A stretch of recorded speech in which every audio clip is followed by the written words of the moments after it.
Today we're going to study the first half of lesson 7.3, in which we're going to look at arithmetic with functions, adding, subtracting, multiplying, and dividing functions.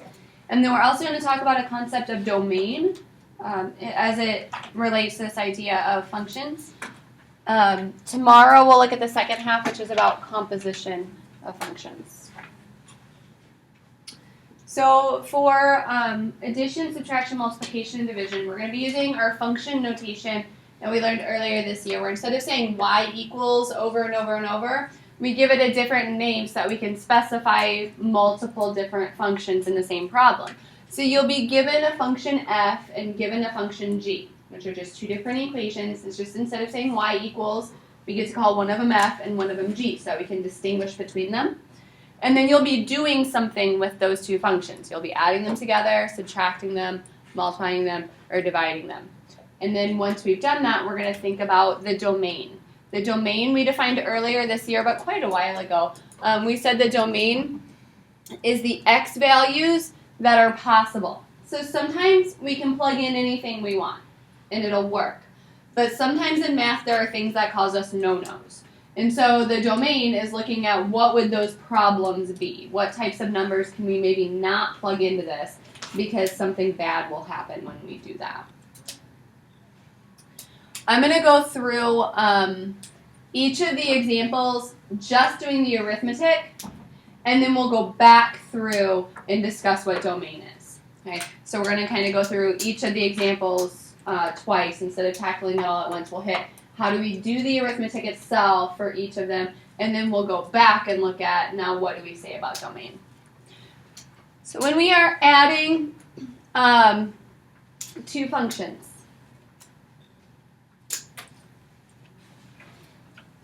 what we want to do is write the two functions with an addition, making sure to put both functions in parentheses. So what we're going to do to add the two functions is to write each of them, and I encourage as you do so to put them in parentheses. Now it does not always make a difference, and in this problem it does not in fact make a difference, but sometimes it does, and I'll show you what we would maybe need to think about for that. So to be able to add two things together, they have to be like terms. Like terms means the same base with the same exponent. So both of these have a base of x and an exponent of 1/2, so they're like terms. So if I have two of them plus -6 of them, then I have, like we did in the last assignment, combining like terms, -4 of them. That is an acceptable final answer. When we go to consider domain, though, it will be better to look at roots than fraction exponents. So if I want to turn that fraction exponent into a root, what is my rule for doing that? Top is power and the bottom is root. Top is power and the bottom is the root. So this is like -4 square root of x is another way of writing this answer. We don't really need to put the power of 1 because you never need a power of 1. And for a square root, you don't really need the 2 there, but I do usually write it now that we're talking about all different kinds of roots. Just to be more specific, I do usually put the 2 there while we're talking about this. Okay, either one of those answers would be okay, but when we come back through these problems and think about our idea of domain, roots are going to be a better way to think about domain than fraction exponents.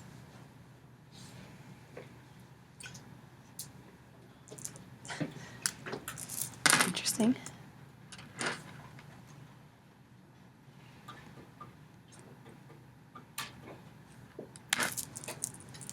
For subtraction, once again, I would suggest putting parentheses around each of the functions.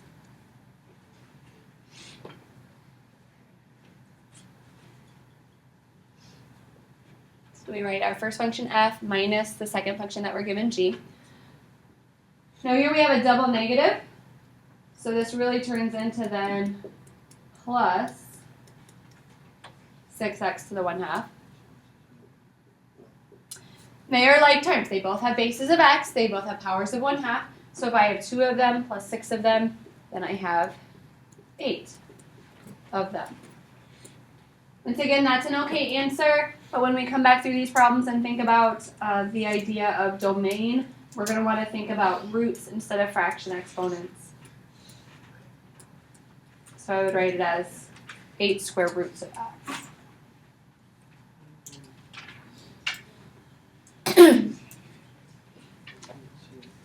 So then, why parentheses could make a big difference in this is, let's say, for example, my function f was x squared plus 3x, and my function g is 2x plus 1. If I want to find f of x minus g of x, parentheses become very important in this problem. So I would say f of x minus the whole g of x function. And then what will we need to do? Yeah, we'll need to not have to FOIL out everything, but something does have to distribute out. The negative needs to go out. If you don't write it in parentheses, you're likely going to forget to distribute that negative through to everything, and then you're going to end up having some wrong signs in your problem.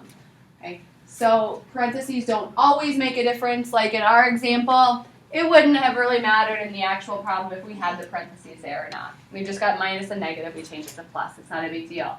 But in that other example, if we didn't put the parentheses around that second function, it is likely that we would then not think of having to distribute that negative, and we would end up having some wrong signs on things.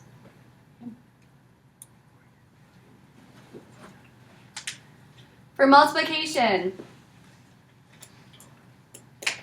we are going to write our first function times our second function.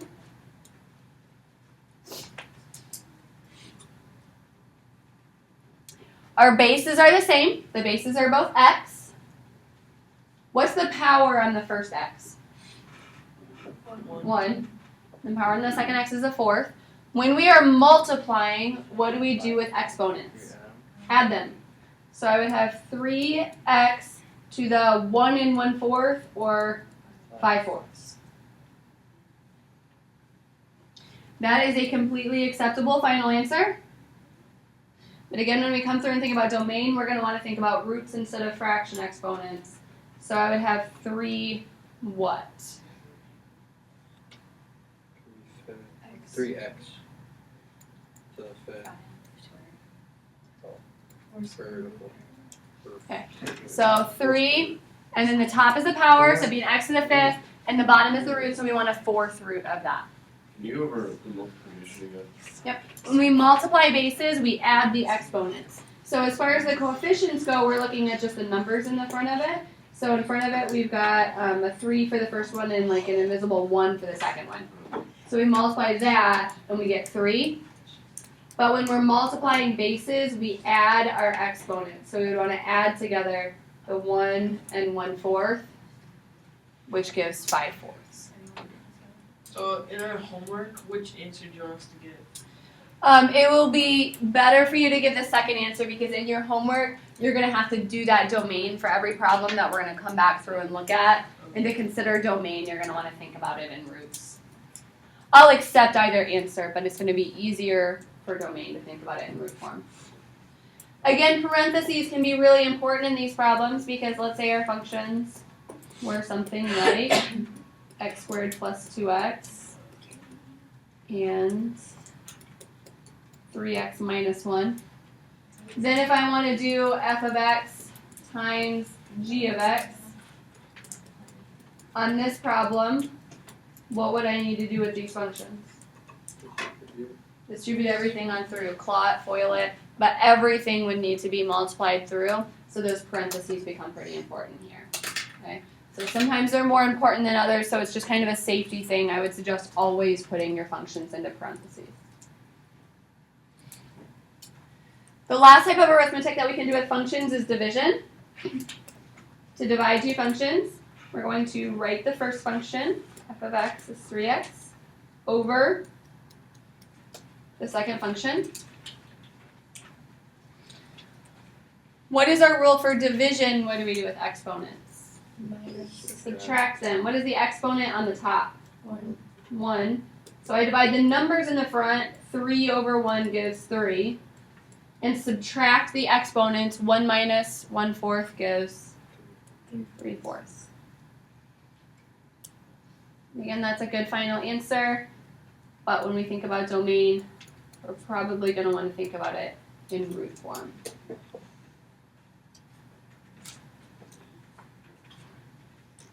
One caution. Let's say that in your problems you end up dividing some sort of a polynomial type thing like the other examples I was looking at. There's nothing that can be canceled in this problem. A lot of students will want to start crossing off x's. Okay? There's nothing that can be canceled in this problem. You cannot cancel in a fraction where there's additions and subtractions. Okay? So you cannot cancel anything in that problem. That would be it. If those were our two functions and that's what we're dividing, we just write one on top of the other one and be done with it. Okay? There's nothing that can be done for canceling in that problem. A lot of students want to start canceling out x's. All right, so now we have this idea of domain to think about. So domain is defined as being the x values that are okay to plug in. So what we have to do for domain is think about what can cause us a problem. Where do we end up with some no-nos in math? Like, what do I usually say is the biggest no-no in math?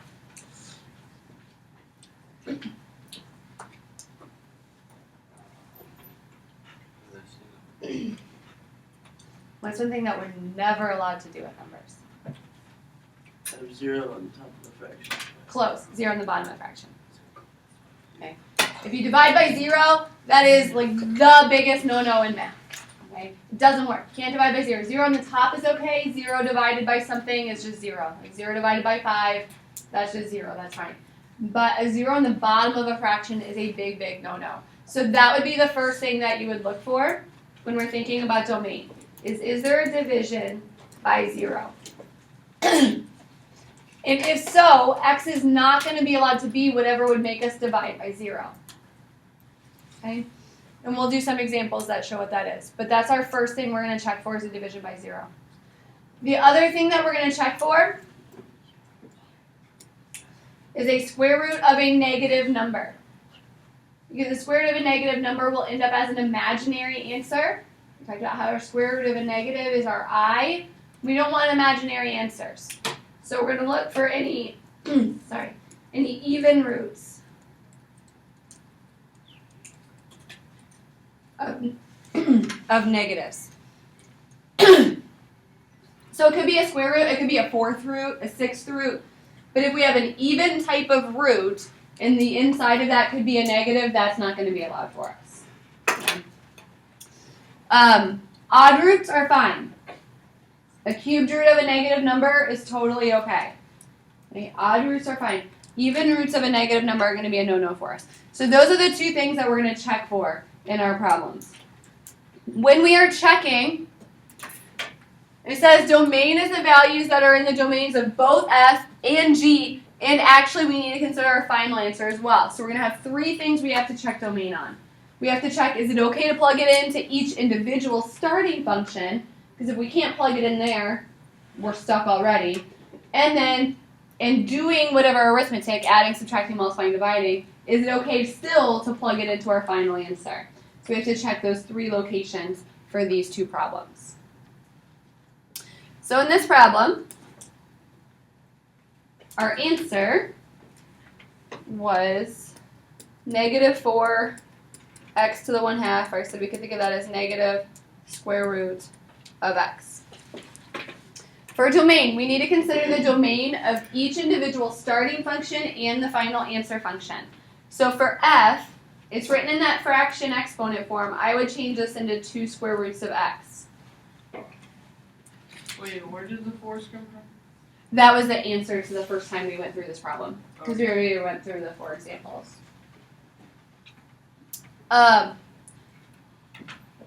For f, we want to ask ourselves the 2 questions. First, is there any division in this problem? No. There's no division in the function f. So we don't have to worry about that. Are there any even roots in there? Yes. Yes. There's a square root in there. And we're not allowed to take a square root of a negative number. So that means that x would have to be bigger than or equal to 0. We can take the square root of 0, that's fine. Square root of 0 is 0. We can take the square root of positives, that's okay. But we cannot take a square root of negatives. So we're limiting it down and saying x has to start at 0 and just go up from there. We're not allowed to plug negatives into that problem. When you're working with an even root, that is typically going to be your domain. Okay, unless there's something more complicated than just an x underneath the root. For g, if I write that in its root form, is there any division in g? Nope. Are there any even roots? Yes. Yep. So we're not allowed to plug a negative in there, which means we're only allowed to plug in 0 and up.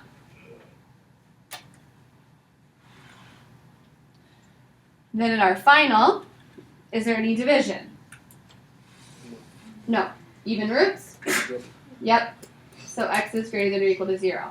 Now you don't want to actually give 3 domains. What you want to do is look at your 3 domains. And they're all exactly the same in this problem, so that just is what it is. If there was any difference to them, we want to be as exclusive as possible. So if any one of the 3 of them excludes a number, we need to exclude that in our final domain. Okay? And we'll have some problems where they're different, and we'll look at how that works. But we want to be as exclusive as possible when choosing our final domain. If it's restricted out of any of the 3 of them, it has to be restricted out of our final.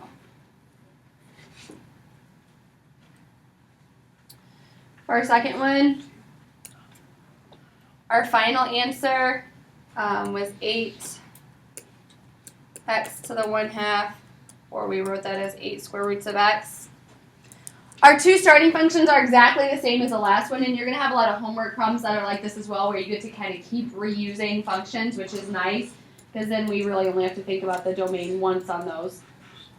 So we already worked with those same, so we don't need to worry about that again. But we do need to worry about our final. So in our final answer, is there any division? Nope. Nope. Even roots? Yep. Yep. So we've got a square root in there. It means we have to start at 0 and go up. Again, all 3 domains are exactly the same, so that just will be our domain then. Wait. Okay. Sorry. Let's ask a question. Okay. All right, on this one, we have some new f and g functions here, so we'll need to think about those new domains. So for f, is there any division? Nope, it's 3 times x, no division, so that's not a problem. Are there any even roots? No. Nope, no roots at all. So that means there are absolutely no problems with the function f, which means we can plug in anything we want. The way we say that in math is all real numbers, and we have a symbol for that. That's an R with an extra line. So if there's no division problem, there's no even root problem, then there's no problems at all, and we can plug in anything. I can take any number I want and multiply it by 3. It'll always work. Okay? So that means our domain is all real numbers there, no problems at all. For g, it has a fraction exponent, so we'll want to turn that into a root. What will that look like? 4th root of x to the 1st. So do we have any division in there? No. Nope. Do we have any even roots? Yes. Yes. It's a 4th root. 4 is an even number. So that means that x has to start at 0 and just go up from there. We cannot take the even root of a negative number, so we need to begin at 0 and move forward. Our final answer to this one was 3x to the 5/4, or we wrote that as 3/4 roots of x to the 5th. In that final answer, is there any division? No. Are there any even roots? Yes. So what does that mean about our domain? Let's see. X starts at 0 and goes up. Now the 3 domains are different. 2 of them match, the other one doesn't. We want to be as exclusive as possible. Okay? It's not like nice to be exclusive, but in math we kind of have to be exclusive sometimes. So F lets everybody in the door. Okay? They are totally open. Anybody can go for F.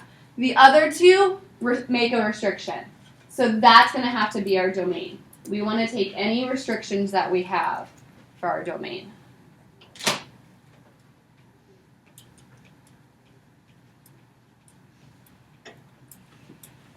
Did your question get answered or it doesn't apply? No.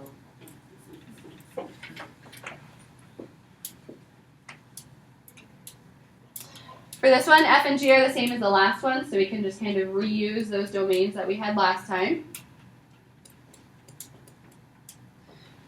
Now, for division, we have to be a little bit more careful in that we need to consider not just our final answer, but our step before simplification. So we had this as just our first division, writing the F function over the G function. We actually need to look to our domain there, as well as looking to where our final answer was.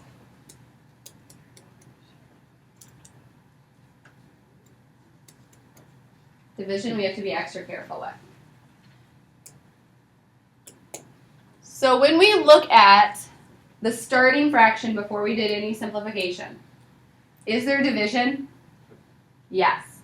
We are not allowed to divide by 0. So that means the bottom of this fraction cannot be 0, which means that x cannot be 0. Okay. Because there was an x on the bottom of a fraction, dividing by 0 is a big, big, big no-no. So we cannot let x be 0. Are there any even roots in that answer? Yeah, we end up when we write it as a fraction as a fourth root. So that means that x has to be bigger than or equal to 0. So now we have 4 different domains we need to consider. The 2 originals, the pre-simplification, and the after simplification. We want to be as restrictive as possible. So all reals, that lets everybody in. We don't really care about that. Then we have x is greater than or equal to 0, or x can't be 0. So if x is supposed to be greater than or equal to 0, but can't actually be 0, then what does x have to be? Greater than 0. Just greater than 0. Okay? So if it's supposed to be greater than or equal to, but not allowed to be equal to, we just want to take away that equal to bar and say in this problem, x has to only be positive numbers. Okay.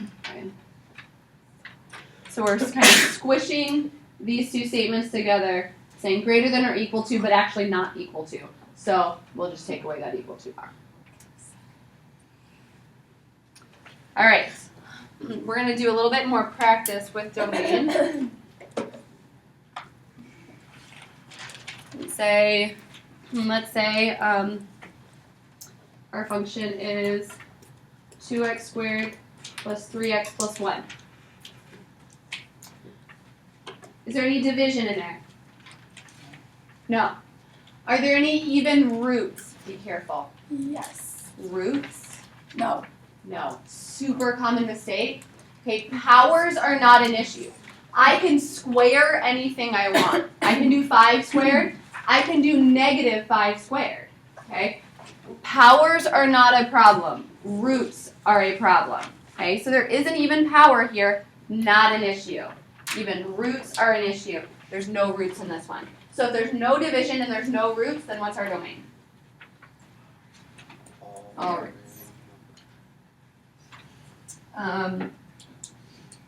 About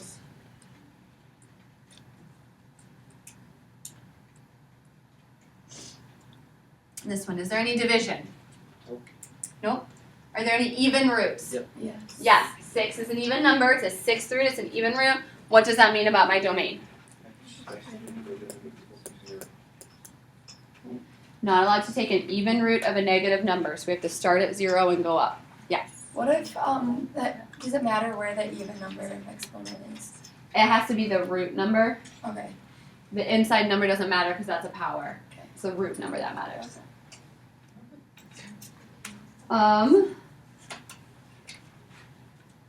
Let's do.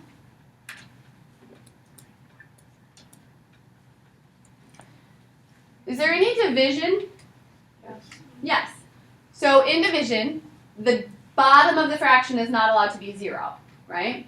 So when would the bottom of this fraction be 0? Never, because the bottom's 3.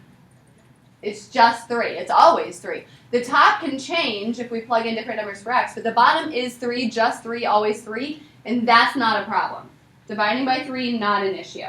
Okay? So there is division, but it doesn't actually cause us a problem because there's no possible way we could divide this thing by 0. Are there any even roots? No.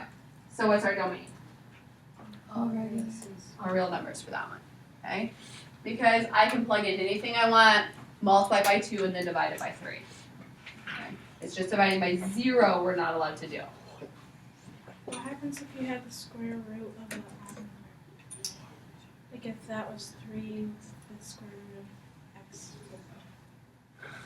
Okay, so you want on the bottom to have 3 square root of x to the... No, like if the 2 was Second one.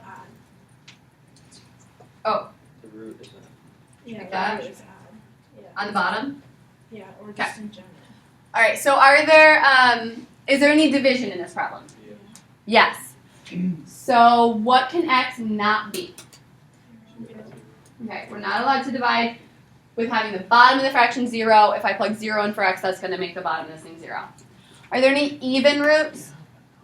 No. So then the root doesn't cause us a problem at all. We don't care about cube roots, fifth roots, not a problem at all. Even roots only we care about. So our domain would be here. So if it was odd, it just. If it's odd, it's just not a problem. what if it's just like the bottom part? So if we just had something like 5 fifth roots of x, Yeah. is there any division? No. Any even roots? So what's our domain? X is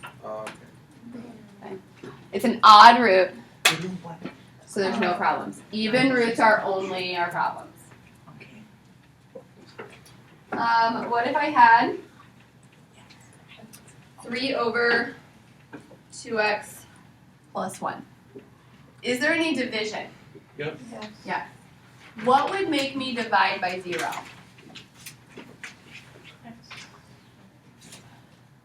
That was 1. I mean, Or negative 1.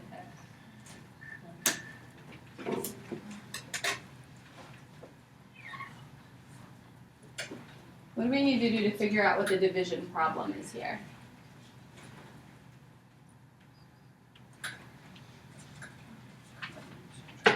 Maybe x is greater than or equal to 0 since it adds 1. Greater than or equal to is going to come from a root. Okay, so our problem with division is we're not allowed to divide by 0, which means the bottom of a fraction is not allowed to be 0. So what we have to do is figure out what would make the bottom of this fraction equal to 0. And that's going to be a problem for us. So we solve this out. And if x was negative 1/2, and I plug a negative 1/2 into this, I now have a 0 on the bottom of my fraction, and I can't do that. So that means x can't be negative 1/2. A lot of times students, as soon as you see a division, just say x can't be 0. 0 is not actually a problem here, because if I plug a 0 in for x, I have 3 divided by 1. I can do 3 divided by 1, it's 3. Okay? So it's not in a fraction that we just can't have it be 0, it's that we can't have the denominator be 0. Okay? So we'd want to check and see what number would make the bottom of the fraction be 0, and that's our problem. Okay. Are there any even roots? No.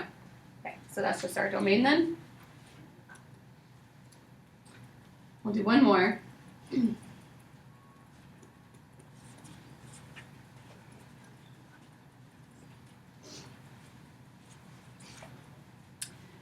Is there any division?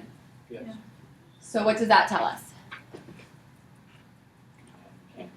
Bottom can't be 0, so in this problem then, x can't be 0, because that's really all there is on the bottom. Are there any even roots? Yep. Yes, so what does that tell us? So it's has to be greater than or equal to 0. Okay, an even root gives us greater than or equal to, so when I combine that information, what does that become? X is greater than 0. It's just greater than 0. Okay. All right. Your assignment for tonight is the night 1 portion of the homework.